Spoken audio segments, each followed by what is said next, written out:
Long ago, during the Renaissance in Italy, a boy named Leonardo was born. He would grow up to become one of the greatest artists and thinkers in history.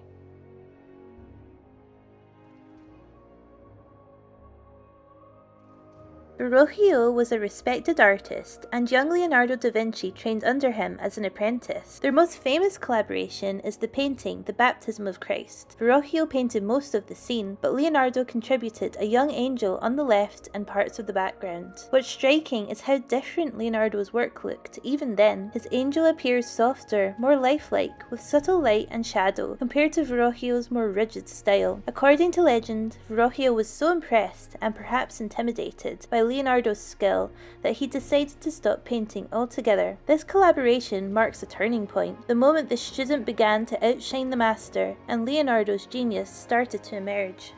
After training with Andrea del Verrocchio, Leonardo da Vinci didn't just leave the workshop, he stepped into the world as an independent artist. At first he stayed in Florence, taking on his own commissions. During this time, he began developing his signature style, soft transitions of light and shadow, what we now call sfumato. He also found a deep interest in realism and anatomy. He worked on pieces like Adoration of the Magi, which he never completed, something that became a pattern in his life. Leonardo was endlessly curious, often moving on to new ideas before finishing old ones. Soon, he left Florence and moved to Milan, where he worked for the powerful ruler Ludovico Sforza. There, Leonardo expanded beyond painting, designing weapons, engineering systems, and even planning grand festivals. This period in Milan was where he truly flourished, eventually creating masterpieces like The Last Supper. So after Verrocchio, Leonardo didn't follow a straight path. He explored everything. That relentless curiosity is exactly what made him legendary. One of Leonardo's most technically sophisticated works is The Last Supper, painted in Milan. Leonardo constructs the composition using single-point linear perspective, with a vanishing point precisely aligned behind Christ's head. This is not only a technical device for depth, but also a symbolic one, visually reinforcing Christ as the spiritual and compositional center. The structure is underpinned by geometric organization. Christ forms a stable triangular shape, symbolizing balance and divinity, while the apostles are arranged in rhythmic groups of 3. This creates a controlled visual order that contrasts with the emotional chaos unfolding. Leonardo's mastery of anatomy and gesture is central to the work. Each figure communicates through carefully observed body language. Hands, posture, and facial expression act as a narrative tool. The reactions are individualized, yet unified, within the overall composition, demonstrating both naturalism and control. One of Leonardo's most refined and technically complex works is the Mona Lisa, created during his later years after returning to Florence. Leonardo's use of sfumato reaches its peak in this work. Rather than relying on defined lines, he builds form through subtle, almost invisible transitions between light and shadow. This creates a lifelike softness, particularly around the eyes and mouth, allowing her expression to appear ambiguous and constantly shifting. The composition is carefully structured, using a pyramidal arrangement, with the figure forming a stable triangular shape. This geometric organization provides balance and harmony, while also guiding the viewer's eye naturally upward towards the face. Leonardo also demonstrates mastery of atmospheric perspective in the background. The distant landscape fades into soft blues and greys, creating depth and suggesting vast space. This contrast between the sharply observed figure and the hazy environment enhances the sense of realism. Her gaze plays a crucial role in this painting's impact. Leonardo subtly aligns her eyes so they appear to follow the viewer, creating a psychological connection. This, combined with the sfumato, gives the portrait a sense of life beyond the canvas. Technically, the painting is built up through multiple thin layers of oil paint, allowing Leonardo to achieve extraordinary depth and subtle tonal variation. This method reflects his patience and scientific approach to observation. Ultimately, the Mona Lisa is not just a portrait, it is a study of perception, combining geometry, light, anatomy, and psychology. It represents the peak of Leonardo's ability to merge art with scientific understanding.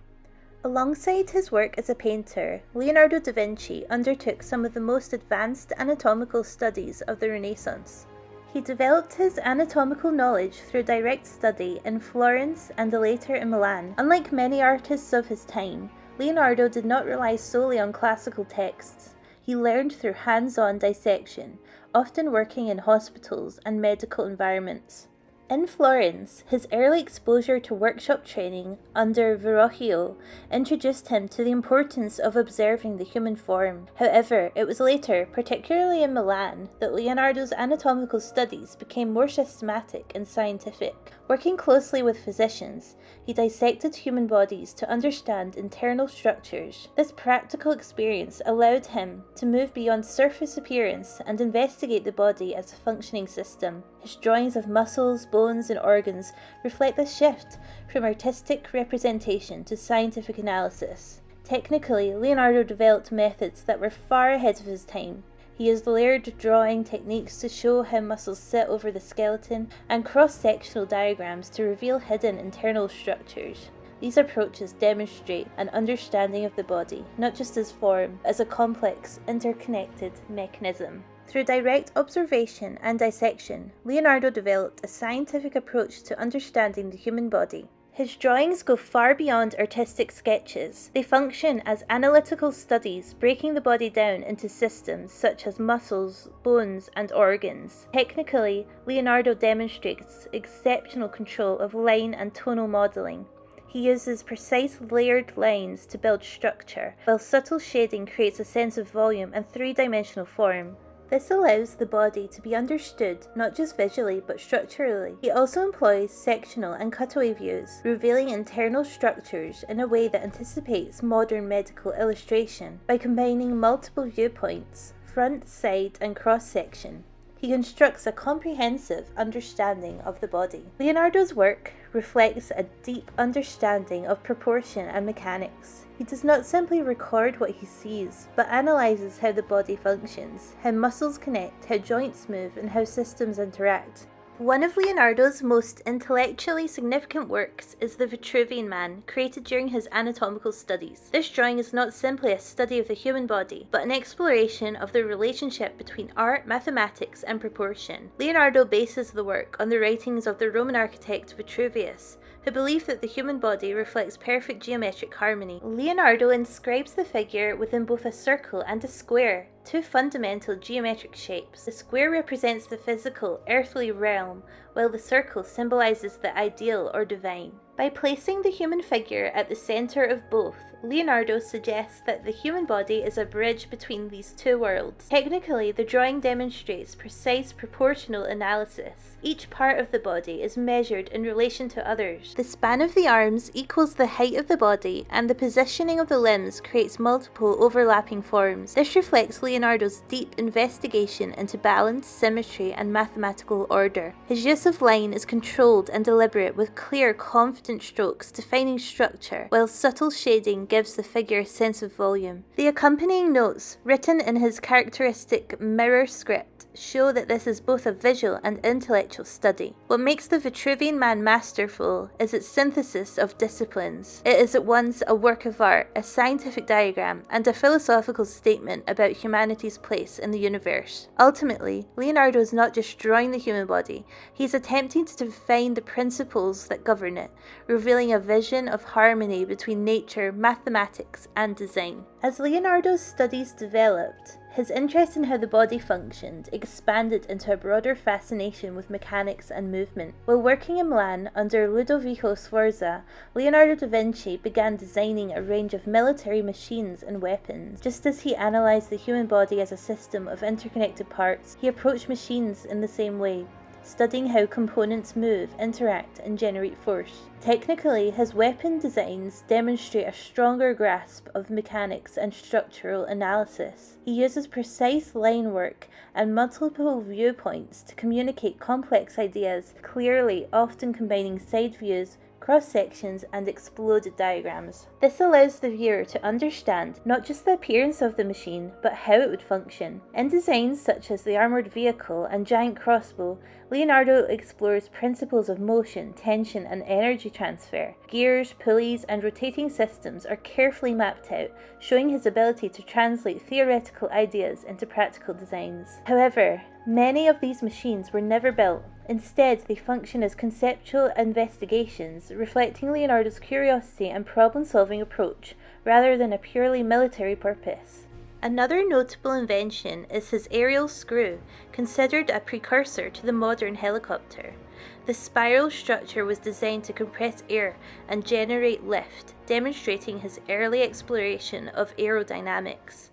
Leonardo even designed a parachute based on a pyramid-shaped structure, suggesting he understood the principles of air resistance and controlled descent. Technically, these inventions are communicated through highly detailed sketches that combine precise line work, cross-sections, and multiple viewpoints. Like his anatomical drawings, they are not just illustrations, they are investigations into how systems function. Although many of these machines were never built, they reveal Leonardo's ability to think beyond the limitations of his time.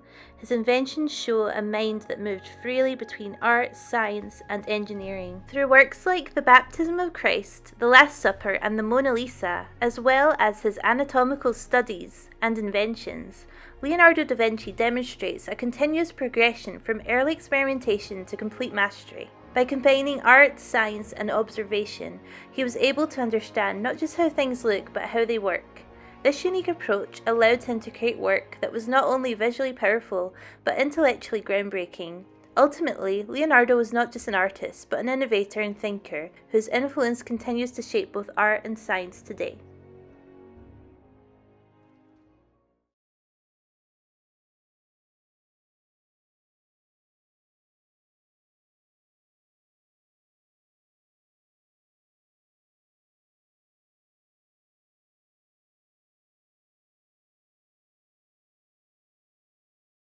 Hello and welcome to my Metastep space, Leonardo da Vinci.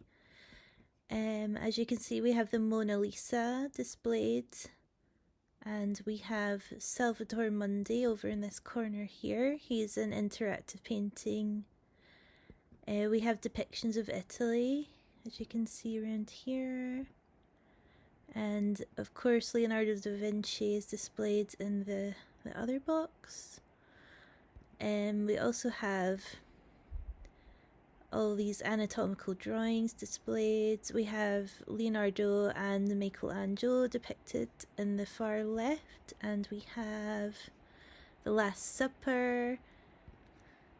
We also have an interactive painting inspired by the Harry Potter films, so we can play this. I am Leonardo da Vinci.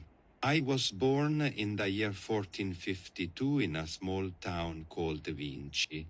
As a young man, I apprenticed in Florence, learning to paint, to sculpt, and to observe, under the guidance of Andrea del Verrocchio, an Italian sculptor, painter, and goldsmith. We also have the final film, which is displayed here, and you can click it and it will play. Long ago, during the Renaissance in Italy, a boy named Leonardo was born. He would grow up. It is around 12 minutes long, and it's available on YouTube. And we also have the Vitruvian Man over here, and some of Leonardo's inventions on this block here. We also have the globe. We can look at it up close. And over here we have Leonardo da Vinci. And we've got a little space here and it says ask me questions. So this was created, and if we click on him and we enlarge this little box here and we come out and then we click learn more, it comes up voice flow creator. So you can call Leonardo da Vinci. Hello. Bonjour. Welcome. I am pleased to meet you. I have spent many years in pursuit of understanding the world through both the eye and the mind. Leonardo da Vinci, tell me about you and Michelangelo. Michelangelo, we are both men of Florence, both driven by the desire to create beauty and understand the divine through our art. Yet we are different in temperament and method. So that is how that works.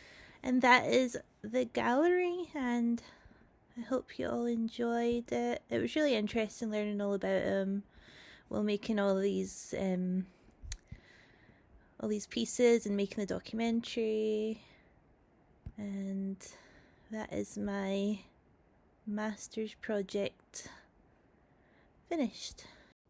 Hello, Leonardo. Sal, friend, it is good to meet you. I am always pleased when someone wishes to speak with me about my work, my observations, or the mysteries that have occupied my mind across these many years. What would you like to know? About your life. I was born in the small town of Vinci, near Florence, the son of a notary and a peasant woman. My illegitimacy kept me from university, yet it freed me to learn through my own eyes rather than through dusty books alone.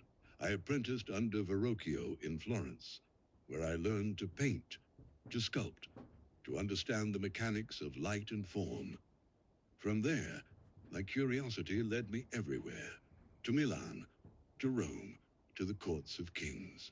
I filled thousands of pages with drawings and notes, studying anatomy by dissecting corpses, designing machines of war and wonder, observing how birds move through air. Tell My me life has more been about Michelangelo and you.